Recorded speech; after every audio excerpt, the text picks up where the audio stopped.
Nós somos a primeira igreja batista em Itapevi. Que a mensagem a seguir possa abençoar sua vida.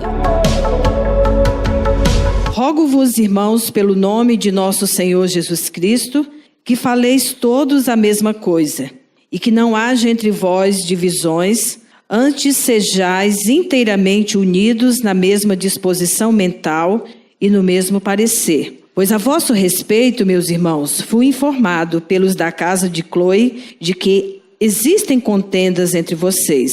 Refiro-me ao fato de cada um de vocês dizer assim: eu sou de Paulo, eu sou de Apolo, eu sou de Cefas, eu sou de Cristo. Acaso Cristo está dividido? Foi Paulo crucificado em favor de vocês? Ou porventura batizados em nome de Paulo? Dou graças a Deus porque não batizei nenhum de vocês, exceto Crispo e Gaio, para que ninguém diga que fostes batizados em meu nome. Batizei também a casa de Estéfanas. Além destes, não me lembro se batizei algum outro, porque não me enviou Cristo para batizar, mas para pregar o evangelho, não com sabedoria de palavra, para que eu não anule a cruz de Cristo. Oremos. Obrigada, Santo Deus, por mais um dia aqui na tua casa, na tua presença. Que a tua palavra fale aos nossos corações. Nos ensine a viver uma vida em comunidade de acordo com o teu querer, para a edificação e glorificação do teu nome. Te agradecemos e pedimos a tua direção, no nome santo do Senhor Jesus. Amém. A vida na igreja.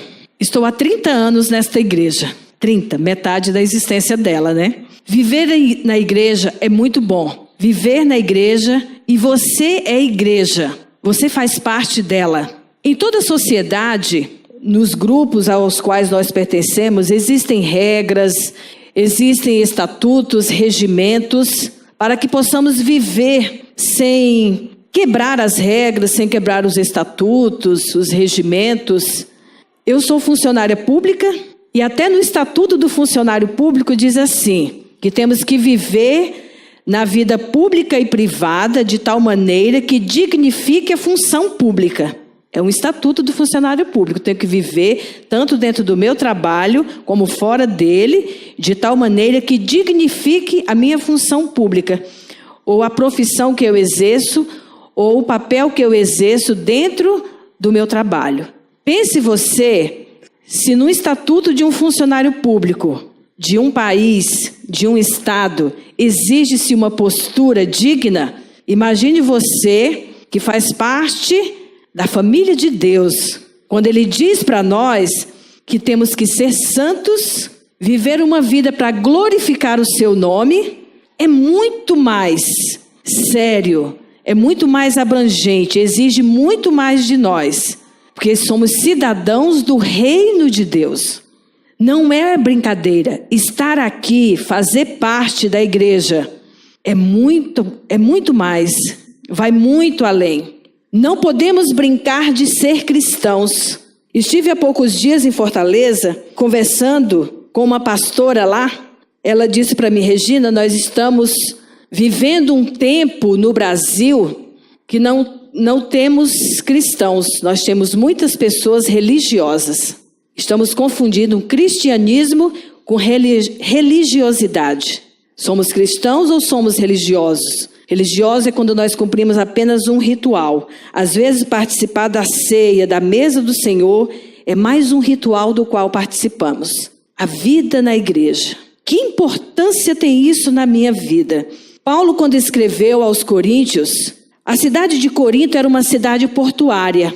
Tinha muito comércio. E quando nós vamos falar da igreja em Corinto, nós vamos imaginar o Brasil. Lendo os comentários da carta aos Coríntios, ali nós vimos que tinha o templo de Afrodite, onde tinham 1000 prostitutas. A cidade tinha um comércio intenso. Corinto era considerada a cidade do pecado. O Brasil, o país da corrupção. Vamos fazer uns paralelos. Mas o evangelho foi pregado em Corinto. O evangelho foi e está sendo pregado no Brasil. Paulo permaneceu em Corinto 18 meses, fazendo um trabalho evangelístico intenso, trabalhando naquela igreja. E quando você vê as 2 cartas de Paulo escritas aos Coríntios, havia muitos problemas naquela igreja. Ciúmes, contendas, divisões, preferências por grupos, jeito de se comportar, até incesto havia na igreja. Problemas seríssimos naquela igreja. Mas Paulo fez um trabalho ali. E nós vamos ver aqui no texto de Paulo, ele começa aqui no texto que nós lemos, o fato das divisões que houve naquela igreja. Rogo-vos, irmãos, pelo nome do Senhor Jesus, que faleis todos a mesma coisa, e que não haja divisões. Ele diz que não haja. O desejo do coração dele, o desejo de Deus é que não houvesse divisões na igreja. Nós somos aqui vários indivíduos de raças diferentes, de pensamentos diferentes. Todos precisam ter o mesmo objetivo, sermos todos de um mesmo parecer, o mesmo propósito, trabalhar para a glória do nome do Senhor Jesus. Mas pensamos diferentes. Cada um pensa de um jeito, tem uma formação educacional diferente. Alguns estudaram poucos, alguns estudaram muitos, alguns não estudaram nada porque não tiveram oportunidade. Uns querem se sobressair mais do que os outros. E aqui o apóstolo Paulo está ensinando para nós. Rogo, irmãos, que não haja divisões entre vocês. Que não haja isso. Sejam unidos na mesma disposição. Qual é a disposição? Pregar o evangelho. Glorificar o nome de Cristo nesse país, nessa nação. Se queremos ver uma pátria diferente, um país diferente, a começar em mim, a começar em você. Se não vivemos em comunidade com o mesmo parecer, com o mesmo propósito de glorificar o nome de Jesus, jamais teremos um país diferente. Os coríntios não iam ver nunca a cidade de Corinto transformada pela pecaminosidade, se eles não tivessem a sua vida transformada verdadeiramente, se eles continuassem sendo religiosos e não cristãos, eles não iam nunca alcançar ou ver a cidade transformada. Que não haja divisão. Paulo foi informado no versículo 11, ele nos diz: a vosso respeito, meus irmãos, fui informado de que existem contendas entre vocês. As panelinhas, os grupos divididos. É claro que numa igreja grande, nós não vamos conhecer a todos ou ter afinidade com todos. Existem os pequenos grupos e hoje as grandes igrejas trabalham em pequenos grupos. Mas os pequenos grupos têm que estar ali no seu grupo, mas no mesmo propósito de expandir a obra de Deus, de edificar uns aos outros, de um fortalecer o outro. A graça de Deus faz isso em nós. Somos parte um do outro. Se um está sofrendo, eu sofro junto. Se o outro está feliz, eu estou feliz junto. Fazemos parte, somos um só corpo. Não pode existir contendas no meio de nós. Aí ele diz quais são essas contendas. Refiro-me ao fato de cada um de vocês dizer: eu sou de Paulo, eu sou de Apolo, eu sou de Cefas, eu sou de Cristo. Aqui nessa igreja eu vi o pastorado do pastor William, pastor Heine, pastor André vivenciei pouco porque foi a época que a Luísa nasceu e eu quase não estive à frente de trabalhos na igreja. Pastor Paulo e agora o pastor Cornélio. Não pode um pastor assumir o pastorado de uma igreja. Eu não gosto desse pastor, eu não vou ajudar em nada. Vou cruzar meus braços. Eu prefiro o pastor Heine. Eu prefiro o pastor Paulo. Irmãos, não existe coisa pior para um líder do que as comparações. A gente sempre fez assim. Mas faz 50 anos que é assim. A didática diz que nós temos que ter liberdade de cátedra. O que é isso? O jeito de ser de cada um, o jeito de cada um administrar, conduzir o rebanho, ele recebe de Deus. A preferência por Apolo na igreja de Corinto, diz que ele era mais eloquente nas suas mensagens, ele havia estudado um pouco mais, daí as preferências por ele. O trabalho de Deus, ele precisa acontecer. Eu não posso cruzar os braços porque tem uma liderança diferente. Não pode haver divisões. um dizer que prefere aquele, outro prefere aquele, o trabalho não vai acontecer. Nós precisamos apoiar. É uma gestão nova, é um novo pastor no rebanho, juntos num só propósito. Vamos levar o trabalho. A obra de Deus não vai parar, porque houve uma mudança. E o evangelho hoje é pregado não como era quando Jesus ascendeu aos céus. Hoje é uma nova maneira. Hoje nós temos várias técnicas na mídia, na comunicação, para que o evangelho seja pregado. Nós não podemos parar no tempo e dizer que assim eu não vou fazer. Assim eu não aprendi dessa maneira. Deus vai capacitar a cada um das diferentes formas. Se é para ensinar, dedique-se ao ensino. Se é na música, o que a Flávia sabe, o que o André sabe de música, não parou no tempo. As técnicas se renovam. A igreja não pode pregar o evangelho como ela fazia há 60 anos atrás. Tudo se fez novo. O evangelho precisa ser pregado, mas a igreja não pode ter essas divisões, não pode ter essas contendas. Paulo dá graças a Deus porque não batizou a nenhum deles. Agora eu gostaria que você abrisse a sua Bíblia em 1 Coríntios, no capítulo 3, a partir do verso 1. 1 Coríntios 3. As consequências da divisão na igreja. Ele diz assim, Paulo: eu, porém, irmãos, não vos pude falar como a espirituais, e sim como a carnais, como crianças em Cristo. Leite vos dei a beber, não vos dei alimento sólido, porque ainda não podíeis suportá-lo. Nem ainda agora podeis, porque ainda sois carnais. Porquanto, havendo entre vós ciúmes e contendas, não é assim que sois carnais e andais segundo o homem? Quando alguém diz, eu sou de Paulo, e o outro, eu de Apolo, não é evidente que vocês ainda andam segundo os homens? Quem é Apolo, irmãos? Quem é Paulo? Ele responde, servos. Eles são servos por meio de quem vocês creram.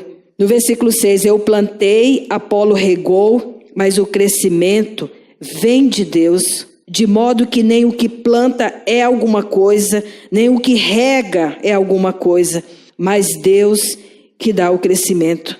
Quem é Paulo?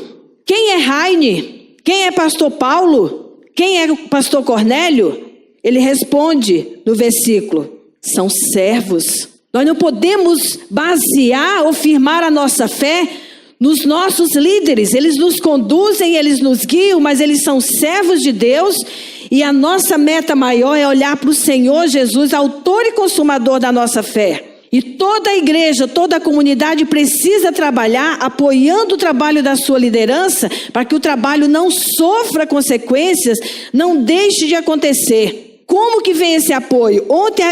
Ontem e hoje está acontecendo o trabalho do departamento infantil com as crianças, professores, o grupo se organizou, pessoas estão na cozinha, pessoas confeccionaram os enfeites, prepararam o material didático para as salas, professoras se dispuseram, houve tempo, o trabalho aconteceu, está acontecendo. O que a igreja precisa fazer? Apoiar, orar pelo trabalho.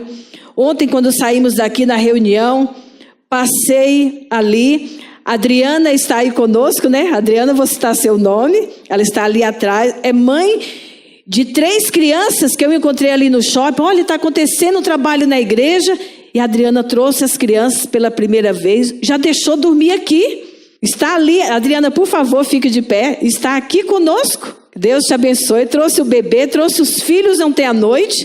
É a obra de Deus, irmãos, não é com ciúme, não é com contenda, é o trabalho de Deus. Quem está trabalhando é alguma coisa? Não, nós somos servos. Se um está fazendo o trabalho ali, irmãos, vamos apoiar. Esse país precisa mudar? Precisa, mas vai começar em nós. Quando nós fizermos a diferença lá no nosso trabalho, sendo cidadãos de bem, comprometidos com a ética, com a decência, com a moralidade, com a justiça.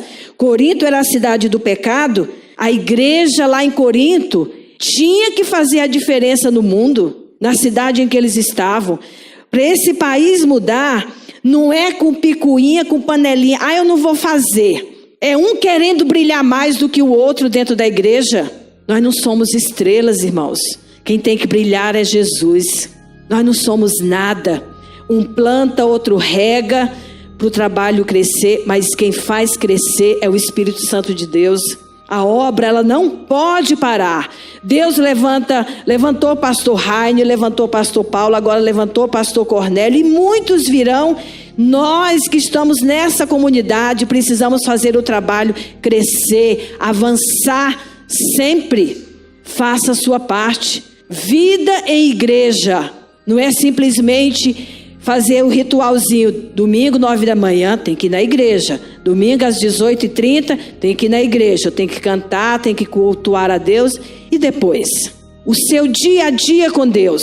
Viver em comunidade. Estamos aqui em comunidade. Hoje, a partir das 7 da manhã, todo primeiro domingo, oração, consagração. E a vida lá fora? O mundo vai ser melhor com o seu perfil de comportamento lá fora? A igreja de Corinto, Paulo precisou voltar lá outras vezes para dizer: vocês ainda são carnais. Ele diz no versículo 2: não vos dei um alimento sólido, porque vocês ainda não podem suportar, nem ainda agora podem, porque vocês ainda são carnais. Irmãos, às vezes nós somos sim religiosos porque vivemos uma vida, uma década, 2 décadas, 3 décadas na igreja e não amadurecemos espiritualmente. Somos sempre aquelas criancinhas, não avançamos na fé, não crescemos, somos sempre crianças. Não somos capazes de discipular alguém, levar alguém a Cristo, porque não temos maturidade. Ficamos sempre no leitinho materno. Quando vem algo mais forte para você viver, para você ter uma experiência, você cai. Ah, irmã, ore por mim. Querido, vida com Deus. Pegue seu manual de instruções, que é a palavra de Deus. Vida de oração, leitura da palavra. Cresça. Somos servos, vivemos em comunidade, mas não só aqui. Saímos daqui para fazer a diferença no mundo. Ser sal, ser luz. Em João, no capítulo 6, Jesus diz que muitos estavam abandonando Jesus, não aguentaram os seus ensinos. Era muito forte o que Jesus estava ensinando. E ele pergunta para os discípulos: vocês também não querem me abandonar? Muitos estão me abandonando, vocês também não querem me abandonar? E ele diz, Pedro responde: Senhor, para quem iremos nós?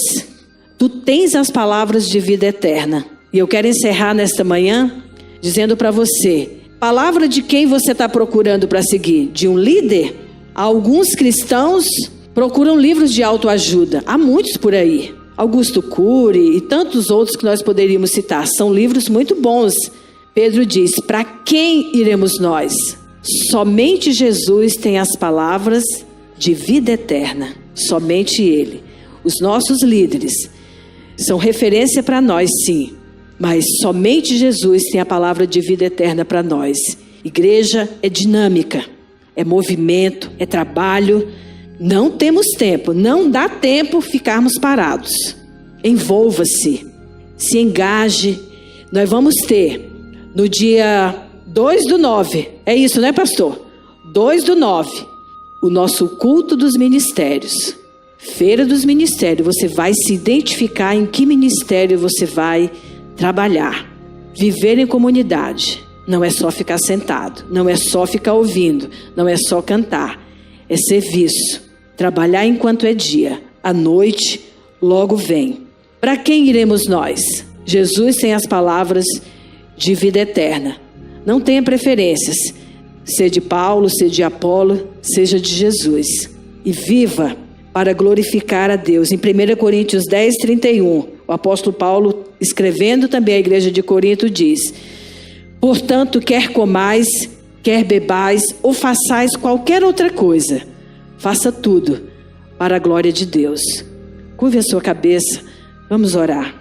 Obrigada, Deus, porque o Senhor é maravilhoso.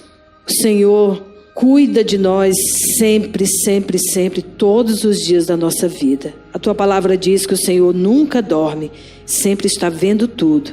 Nós cremos no teu cuidado, Nós sentimos o teu cuidado todos os dias das nossas vidas. Obrigada por cada irmão aqui presente. Obrigada pela família da Adriana, Senhor, que está nos visitando. Que o Senhor abençoe grandemente esta família. Abençoe seu esposo, seus filhos, Pai. Que a tua palavra possa falar aos corações. Obrigada pelo trabalho realizado com as crianças. Obrigada por toda a equipe da Simone, da Célia, de todo o Ministério Infantil, que não mediram esforços para que a tua obra fosse realizada, Senhor.